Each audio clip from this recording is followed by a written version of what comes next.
Welcome, ladies and gentlemen, to the Daily Dizzle.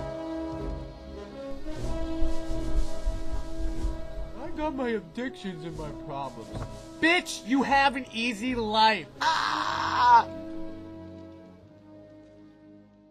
Welcome, one and all, to the Daily Dizzle for Monday, February 28th, 2011.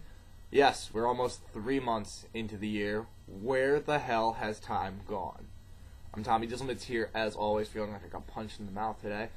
Didn't get a chance to watch the Oscars yet. They were on DVR while I enjoyed a nice case of Mountain Brew to myself last night. So I slept it off, and I'm waiting to watch them today. But we still have a little bit of news to cover. I have managed to not spoil anything, which anyone who's ever gone on the internet in the morning trying not to ruin something that they want to put off till later knows exactly how fucking hard that is nowadays.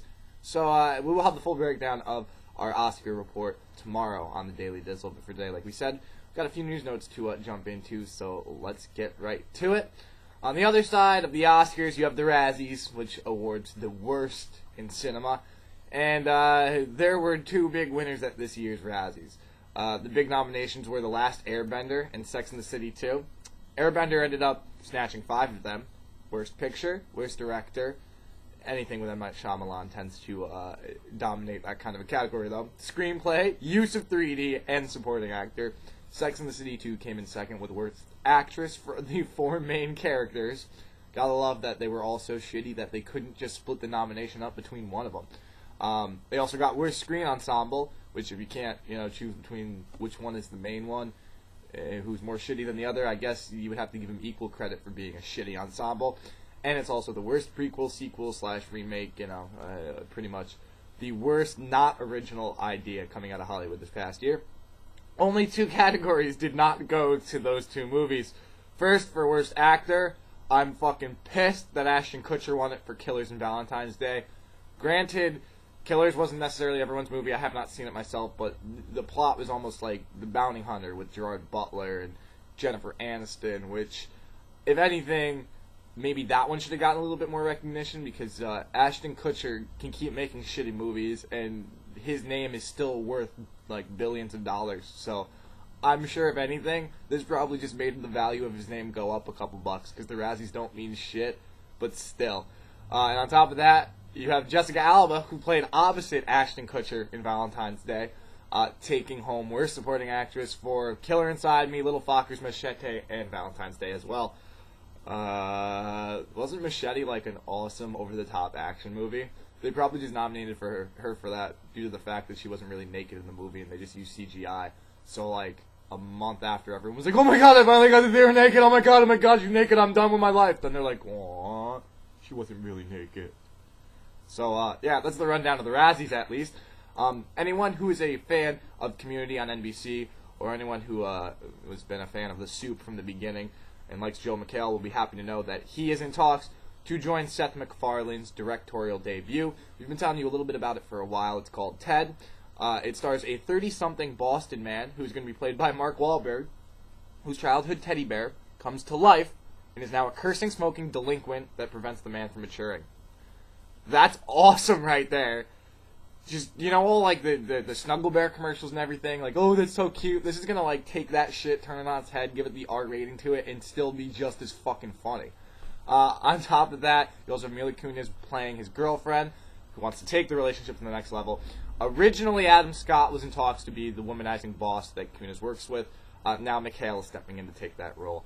McHale has that awkward humor, so I really can't wait to see how he puts the awkward and the disgusting, like, uncalled for together. If anything, this might be probably the greatest obnoxious womanizer since Chris Klein's coked out ass was in Just Friends. So I'm very much looking forward to this, even more than I already was, which is saying something because I didn't think that my interest in this movie could get any higher.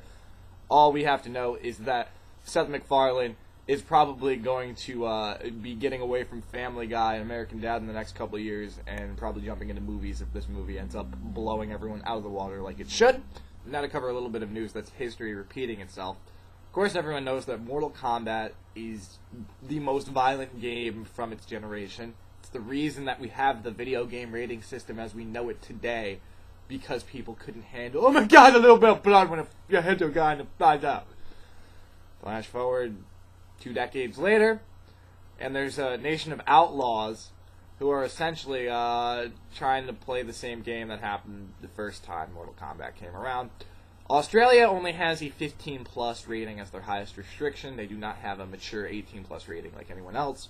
So they have put an RC restricted rating on the new Mortal Kombat game for its graphic, realistic depictions of mutilations and gore performed by fatalities. Apparently there's 60 death scenes with graphic images of decapitations, dismemberment, and spraying blood. Of course, it's Mortal Kombat. That first paragraph is essentially the description of every single Mortal Kombat game ever. However, Warner Brothers is going to be appealing the rating. They did the same thing with Aliens vs. Predator and Fear 2 and ended up being successful with it. So even if it ends up being a restricted rating, you can expect most of Australia to just import the game in. Though at this point, Australia is probably going to end up instating an 18 rating of some kind. In another bit of follow-up news, we told you weeks ago the Weinstein Company will do anything to get $1. They were looking at trying to drop the rating on the King's Speech so they could get more of an American audience to go see it, due to the fact that around the world, everyone else is smarter and realizes that they need to be less strict with the ratings. Not like America, where once you say the word fuck, you are immediately in R-rated territory. Looks like no one's ever walked into a middle school and listened to some of the conversations those kids are having. Regardless, their logic was, well, in England everyone is going to see it, including kids. In England, it was also a movie that is part of their history. Same reason that anyone who really didn't give a shit for the movie Pearl Harbor, who lived in America, still went and saw it despite its historical inaccuracies and everything else wrong with it. It was part of history. So, I guess on one hand, maybe some kids are going to go see it. Maybe be like, oh, well, I heard it won an Oscar. Oh, I got to go see it because it sounds so good. But really, I don't think any 13-year-old kids talk like that. On the other hand, though, you just have to give the Weinstein Company for keeping relevant on other movies that have been out in the last 6 months and trying to take a strategy out of their book. Life as We Know It, the one with Katherine Heigl and Tad Hamilton, which actually I think just came out on DVD. If it's not already, it's coming out this Tuesday. But still, the one where they have the baby that's not theirs and they have to take care of it because the friends are dead. So there's a scene where they're having a huge argument in it, and the audio drops out despite the fact that you can tell they are screaming at each other. Obviously, the scene plays out as if they had left it, and if it was uncut version, if they had probably gone with an R rating, essentially the scene would have been like, oh, I don't want to be here anymore, I don't want to be here anymore, fuck! Fuck! And that was too much for the MPAA to give them a PG-13 rating. So what do you do instead of trying to cut out one of them and try and get around the other one? You just drop them both out. So that looks like the exact strategy the Weinstein Company is taking, because the PG-13 rating will mean that anytime the word fuck is said, it's just going to be silence. So, congrats, Weinstein. You find new ways to sink yourself lower every day. And I can't wait to hear what the cast reaction is when half the cast didn't even think it was a good decision to begin with. So, have fun never being able to work with some of your award-nominated winning cast members ever again. You guys are fucking idiots. Though, to round out today's news, if there was anyone who was worse off than the Weinstein Company today, I think the award would go to Paramount Pictures. Because they had a few people lined up for G.I. Joe 2 as a director. They weren't going to have Stephen Sommers come back from the first one because they had issues with him. Originally, they were actually looking at and were very, very close to getting F. Gary Gray, director of Law Abiding Citizen and The Italian Job. Like, dude knows what he's doing when it comes to action movies. So it would seem like a no-brainer. You have the guy who directed one of your movies that was a breakout potential franchise starter in The Italian Job. They've been trying to work on a Brazilian Job sequel forever, but it's probably not coming together. But still, Paramount would be crazy not to go with someone that they worked with before, they know did good work for them. Oh, wait. But I guess there was someone who was more qualified. Some dude named John Chu. Yeah, his 2 big credits to this date, Step Up 3D and the Justin Bieber movie. Paramount, what the fuck? You just took what could have been, like, your best shot at making G.I. Joe actually right? Because there's so many fans of it from the 80s and the 90s who still will admit they're fans, but they have to preface it with, I'm a fan of G.I. Joe, not the fucking movie. So, what do you do to try and fix that? Would you go with a director who can make dark subject matter awesome, like Law Abiding Citizen? No! You do a guy who knows 3D and Justin Bieber and dancing! Woo! I can't fucking wait to see Snake Eyes start busting out some good moves in the next one. Oh wait, yeah I can. I can definitely wait. I ain't fucking going to see G.I. Joe 2. Way to go, Paramount. You just shot yourself in the foot, and I hope none of your merchandise from the movie sells, and you guys have to clearance it all out like 6 months later. So that's all the time we've got on the Daily Dizzle for today. We do thank you guys for joining us here as always. If this is your first time checking us out, be sure to click the username Dizzlemits or go to youtube.com/Dizzlemits.